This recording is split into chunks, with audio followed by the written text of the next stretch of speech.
ముందుగా మీకు ప్యానెల్లో ఉన్న వారికి ఏయో టీవీ ప్రేక్షకులకు, తెలంగాణ రాష్ట్ర ప్రజలకు, తెలంగాణ ఉద్యమకారులకు, తెలంగాణ రాష్ట్ర పార్టీ కార్యకర్తలకు, కేసీఆర్ గారికి ఈరోజు తెలంగాణ రాష్ట్ర సమితిగా ఉద్యమించి భారత రాష్ట్ర సమితిగా ఏర్పడ్డ తర్వాత 25 సంవత్సరాలు పూర్తి చేసుకొని 26వ సంవత్సరాలకు అడుగుతున్న ఆ పార్టీ కోసం కష్టపడ్డ ప్రతి కార్యకర్తకు ఉద్యమాభివందనాలు తెలియజేస్తున్నాను. ఎందుకంటే ఈరోజు కేసీఆర్ గారు పార్టీ తెలంగాణ ఉద్యమ పార్టీ ఏర్పాటు చేయడం వల్లనే తెలంగాణ ప్రజల కళ సాకారమైంది. కేసీఆర్ గారు అనే 3 అక్షరాల పేరు లేకపోతే ఈరోజు తెలంగాణ లేదు. తెలంగాణ ఇవాళ ఎంతో మంది ఎన్నో రకాలుగా మాట్లాడుతుంటారు, కానీ అవన్నీ కాలగర్భంలో కలిసిపోయి ఎవరి గొప్పతనం వాళ్ళు చేస్తారు. కానీ కేసీఆర్ గారు అనేటోడు ఒక గొప్ప కారణ జన్ముడు తెలంగాణ రాష్ట్రానికి. తెలంగాణ రాష్ట్ర పార్టీ ఉద్యమ పార్టీగా ఏర్పాటు చేసి కేసీఆర్ గారి నాయకత్వంలో 2001లో 14 సంవత్సరాలు ఉద్యమ పార్టీగా, అదేవిధంగా 10 సంవత్సరాలు అధికార పార్టీగా, 2.5 సంవత్సరాలు ఇప్పుడు 3వ సంవత్సరం దగ్గరకు వస్తుంది ప్రతిపక్ష పార్టీగా, ప్రజలకు అనుకూలంగా ఏ పాత్ర అయినా కానీ తెలంగాణ ప్రజల కోసం, ప్రజల సేవ కోసం, తెలంగాణ ప్రజల బాగోగుల కోసం ఏర్పడ్డ పార్టీ ఈరోజు 26వ సంవత్సరంలో అడుగుపెట్టింది. కానీ ఈరోజు తెలంగాణ రాష్ట్రంలో ఉన్నటువంటి 14 సంవత్సరాల తర్వాత 10 సంవత్సరాలు అధికారంలో వచ్చిన తర్వాత కేసీఆర్ గారి నాయకత్వంలో బడుగు బలహీన వర్గాలు, సబ్బండ వర్గాలకు అన్ని సంక్షేమ పథకాలు ఇచ్చిన గొప్ప నాయకుడు కేసీఆర్ గారు. ఈరోజు కేసీఆర్ గారి లేని లోటు ఈరోజు ఈ 2.5 సంవత్సరాలు తెలంగాణ ప్రజలకు తెలుస్తున్నది. ఆ రోజు కేసీఆర్ గారు ఉన్నప్పుడు ఏ విధంగా ఇప్పుడు తెలంగాణ రాష్ట్రంలో ఉన్నటువంటి ప్రజలకు సంక్షేమ పథకాలు ఇచ్చిండో, ఈరోజు ఆ సంక్షేమ పథకాలు ఎందుకు ఇవ్వలేకపోతుందో ఈ కాంగ్రెస్ ప్రభుత్వం, అది ప్రజలు గమనిస్తున్నారు. ఎందుకంటే కేసీఆర్ గారికి ప్రతి అణువణు తెలిసిన నాయకుడు కాబట్టి తెలంగాణ గురించి తెలంగాణ ప్రతి ఇంచు ఎక్కడ తెలంగాణ ఉమ్మడి 10 జిల్లాలలో ఏ పల్లెలో, మారుమూల పల్లెలో కానీ పట్టణంలో కానీ అన్నీ తెలిసి సబ్బండ వర్గాల ప్రజల కష్టసుఖాలు తెలిసిన గొప్ప నాయకుడు కేసీఆర్. అందుకోసమే ఆయన అన్ని వర్గాల ప్రజలు ఏ ఒక్క వర్గానికి కాకుండా దళితులకు కానీ, బీసీలకు కానీ, అదేవిధంగా అగ్రవర్ణంలో ఉన్నటువంటి పేదలకు కానీ అన్ని వర్గాల ప్రజలకు సంక్షేమ పథకాలు ఇచ్చి, అందులో కార్మికులకు కానీ, అదేవిధంగా రైతులకు కానీ అసలు కేసీఆర్ గారు ప్రవేశపెట్టిన పథకాలు భారతదేశంలో ఏ రాష్ట్రంలో లేవు. కాబట్టే ఇప్పుడు ఎందుకంటే అంతకుముందు మనం అన్ని పథకాల పేర్లు తెలుసు, దళిత బంధు అనుకో, రైతు బంధు అనుకో, రైతు బీమా అనుకో. దళిత బంధు ఎందుకు వచ్చిందో కూడా కేసీఆర్ గారి కూతురు సొంతంగా చెప్పింది. ఆవిడ కేవలం ఇది హుజూరాబాద్ నియోజకవర్గంలో జరిగిన ఉప ఎన్నికల కోసం దాన్ని పెట్టిండని క్లియర్ గా మొన్న ఆ పార్టీ అనౌన్స్ చేసినప్పుడు చెప్పింది. వినండి, కవిత గారు చెప్పిందా, కవిత గారితోటి చెప్పించిరా అనేది కూడా తెలియదు. కవిత గారు ఈ రోజు ఎవరి డైరెక్షన్ లో నడుస్తుంది, ఎందుకోసం నడుస్తుందో తెలంగాణ ప్రజలు మొత్తం గమనిస్తున్నారు. ఇప్పుడు కవిత గారికి ఏం తక్కువ అయిందండి బీఆర్ఎస్ పార్టీలో? ఆమె బీఆర్ఎస్ పార్టీ ఎక్కడ ఆత్మగౌరవం కించపరిచారు. ఈ రోజు వచ్చింది ఆత్మగౌరవం, ఎంపీగా ఓడించారు. ఒకటినండి, ఆమె బీఆర్ఎస్ పార్టీతో పాటు తెలంగాణ జాగృతి ఏర్పాటు చేసుకొని ఆమె సమాంతరంగా చేసినా కూడా ఆమె ఎక్కడ అబ్జెక్షన్ చెప్పలేదు బీఆర్ఎస్ పార్టీ. అయినా కూడా ఆమె జాగృతి పనిచేసుకున్నా కూడా బీఆర్ఎస్ పార్టీ టికెట్ ఇచ్చి నిజామాబాద్ లో గెలిపించింది. జాగృతి కూడా మీకు ఉపయోగపడలేదా? ఒకటినండి, తెలంగాణ జాగృతి అనే తెలంగాణ జాగృతి అని ఆమె వ్యవస్థరించుకున్నది. కానీ ఏమో ఆ విధంగా అట్లా అనుకుంటే ఆ రోజు ఆమె జాగృతి మీద నా ఉద్దేశం ప్రకారం కవిత కేసీఆర్ ఒకటే అన్న ఉద్దేశంతో ప్రజలు చూశారు తప్ప ఎప్పుడు కూడా ఆమె వేరు ఈమె వేరు ఏం చూడలేదు. ఈరోజు బీఆర్ఎస్ 10 సంవత్సరాల మీద అధికారంలో ఉండడానికి కూడా కవిత ఎంతో కొంత కారణం అయి ఉంటది కదా. కవిత కేసీఆర్ గారి కారణం కాదు, కేసీఆర్ గారు ఉన్నాడు కాబట్టి ఈ రోజు కవిత గారు కేసీఆర్ గారి కూతురు కాబట్టి కవిత అనే పేరు తెలంగాణ ప్రజలు గుర్తిస్తున్నారు.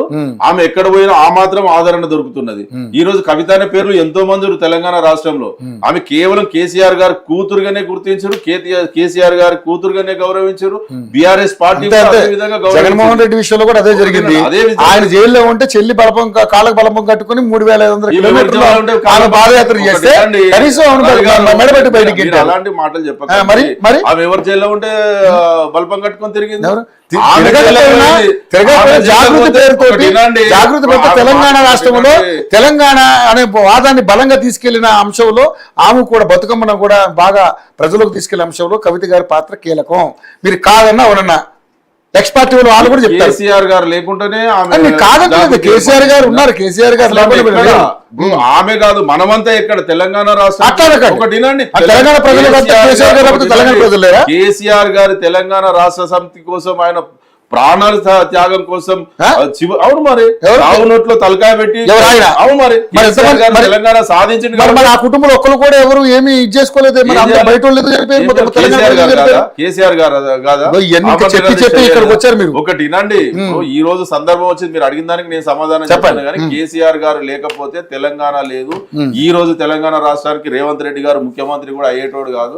ఉమ్మడి రాష్ట్ర ప్రజలు ముఖ్యమంత్రి అయ్యేది కూడా ఈ క్రెడిటేనా? అవును మరి తెలంగాణ రాష్ట్రం రాకపోతే ముఖ్యమంత్రి రేవంత్ రెడ్డి ఏడా ఆంధ్ర పాలకుల పంచన చేరి వాళ్ళ అడుగులకు మడుగులు వచ్చే నాయకుడు రేవంత్ రెడ్డి గారు. తెలంగాణ ఉద్యమం 14 సంవత్సరాలు నడుస్తుంటే ఎక్కడ ఉన్నాడు ఆయన? తెలంగాణ ఉద్యమం కోసం ఏమైనా పాటుపడ్డా? తెలంగాణ రాష్ట్రం కోసం ఎక్కడైనా ఉద్యమం చేసిండా? ఆయన ఏదో అదృష్టం కొద్దిగా ఈ కేసీఆర్ గారు ఆ పథకాలు సరిగ్గా ఇస్తలేడు, మేము 10,000 ఇస్తే 15,000 ఇస్తాము, దళిత బంధు ఇస్తాము 15,000 ఇస్తాము, 12 లక్షలు ఇస్తాము, ఉద్యమకారులకు 250 గజాల స్థలం ఇస్తాం, ఇంటి స్థలం ఇస్తాం అని చెప్పేసి అబద్ధపు హామీలు ఇచ్చి ఈ రోజు ఆ 250 గజాల స్థలం ఎక్కడ పోయిందండి? 12 లక్షల దళిత బంధు ఎక్కడ పోయిందండి? 15,000 రైతు బంధు ఎక్కడ పోయిందండి? 2,500 మహిళలకు ఇచ్చేది ఎక్కడ పోయిందండి? ఇట్లాంటి స్కీములు, ఇట్లాంటి అబద్ధపు హామీలు చెప్పి గద్దెనెక్కించిన తర్వాత ఈ రోజు ప్రజలను విస్మరించుకుంటూ ఆయన ఈ రోజు కవిత గారు ఈ విధంగా చెప్పిందంటే కవిత గారు ఏం తక్కువ వచ్చింది? ఆమెకు ఎంపీగా గెలిపలేదా? ఆమెకు ఆశ కలిగింది, కల్పించారు. ఆమెకు ఒక పదవి అనే ఆశ కలిగించారు. ఆమె కలిగిందా, ఆమె కల్పించిరా, ఎవరి డైరెక్షన్ లో నడుస్తుంది? ఇప్పుడు ఒక్కటి ఏదన్నా గానీ ఈ రోజు రాష్ట్రంలో నడిచేది కాంగ్రెస్ అధికార పార్టీ, దేశంలో నడిచేది బీజేపీ, జాతీయ స్థాయిలో అధికార పార్టీ బీజేపీ. ఒక పార్టీ ఏర్పాటు చేస్తే ప్రభుత్వాలు జాతీయ పార్టీని, రాష్ట్రంలో ఉన్నటువంటి అధికార పార్టీని విమర్శించాలి గాని ప్రతిపక్ష పార్టీని విమర్శించుకుంటూ ఒక తండ్రిని ఈ పరిస్థితి కారణం ఆ కుటుంబం. ఏ కుటుంబం కాదు, ఆమె అతి ఆశకు పోయింది, పక్క డైరెక్షన్ లో నడుచుకుంటూ ఆమె తక్కువ చేసుకుంటుంది. ఒక్కటి గుర్తించండి, ఆమె మాట్లాడిన మాటల్లో ఈ తెలంగాణ రాష్ట్రానికి నేను అమ్మనైతున్నా అని అన్నది కదా. నీకు అమ్మ కావాలి అని అనుకున్నావు, తప్పు లేదు. పరిణితి చెందాలనుకుంటుంది కదా. నేను అన్న తండ్రిని నీకు ఈ రకంగా ఇంత హోదా ఇచ్చిన తండ్రినే మీరు విస్మరిస్తే ఈ ప్రజలు మిమ్మల్ని ఎట్లా నమ్ముతారు? మిమ్మల్ని ఏ విధంగా నమ్ముతారు? వాళ్ళ తండ్రి హయాంలో జరిగిన అవినీతి బయట పెడతాం. ఏం చేసింది? ఎక్కడ అవినీతి జరిగింది? ఎక్కడ అవినీతి జరిగింది? ఆ రోజు ఏం చేసింది? పదవిలో ఏమన్నది? అవినీతిగా ఉన్నప్పుడు 5 సంవత్సరాలు ఎంపీగా చేసినప్పుడు రాజీనామా చేసి ఈ పార్టీలో, ఈ ప్రభుత్వంలో అవినీతి జరుగుతుంది, నేను ఉండను అని ఆ రోజు స్వచ్ఛందంగా పార్టీ పెడితే ప్రజలు నమ్మేటోళ్ళు. 5 సంవత్సరాలు ఎంపీగా పనిచేసి, ఎమ్మెల్సీగా చేసి, ఓడిపోతే ఎమ్మెల్సీగా చేసి, మీకు అన్ని అవకాశాలు ఇచ్చిన తర్వాత ఈ రోజు నన్ను అమ్మనైతే ఏమన్నా కానీ అవినీతి కూడా భాగం ఉందంటారా? ఎవరికి? ఏ అవినీతిలో భాగం ఉన్నది? వాళ్ళు చేసిన అవినీతిలో ఎవరు అవినీతి చేసి ఆమె అంటుంది కదండి కూతురు. ఆమె నేనేం చెప్తున్నా, అధికార పార్టీకి తాళం ఇవ్వడం కోసం మాత్రమే ఆమె ఎవరి డైరెక్షన్ లో నడుస్తుందో తెలంగాణ ప్రజలు గమనిస్తున్నారు. కేసీఆర్ గారి మీద బురద జల్లితే మన ముఖం మీదనే పడుతుంది. కవిత గారు కావచ్చు, ప్రతిపక్ష ఏ పార్టీ వాళ్ళు అయినా సరే. ఈ రోజు నేను ఒకటి మన నరేంద్ర మోడీ గారు ఒక స్పీచ్ వినిపిస్తా చూడండి.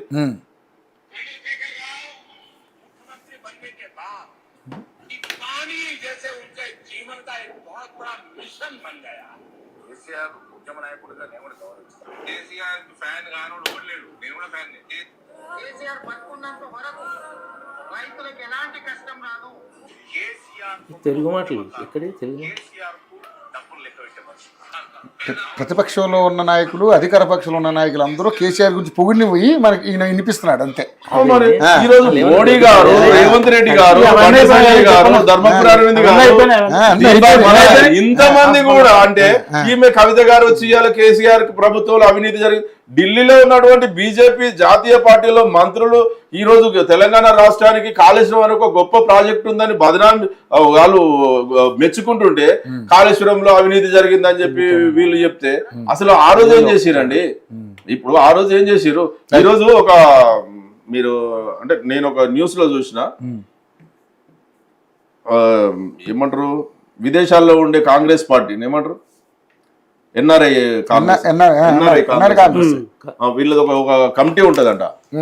ఆ కమిటీ వాళ్ళు మీరు కాళేశ్వరం అనే గొప్ప ప్రాజెక్ట్ ను బదనాం చేయడం కోసం రేవంత్ రెడ్డి గారు తెలంగాణ రాష్ట్రంలో ఇలాంటివి చేస్తున్నారు, మీరు ఇది బంద్ చేసుకుంటే తెలంగాణ పరువును మీరు తక్కువ చేస్తున్నారు, అభివృద్ధి చెందుతున్న రాష్ట్రాన్ని మీ కాంగ్రెస్ పార్టీ రేవంత్ రెడ్డి గారి ప్రభుత్వం మంత్రులు అందరూ తగ్గిస్తున్నారు, అది జాగ్రత్తగా కాంగ్రెస్ పార్టీ ఉన్నారు. కాంగ్రెస్ పార్టీకి సంబంధించిన ఎన్ఆర్ఐ సెల్ వాళ్ళు ఒకటి రాసిరు, అదొకసారి మీరు కూడా ఏదైనా ఉంటే తెలుసుకోండి.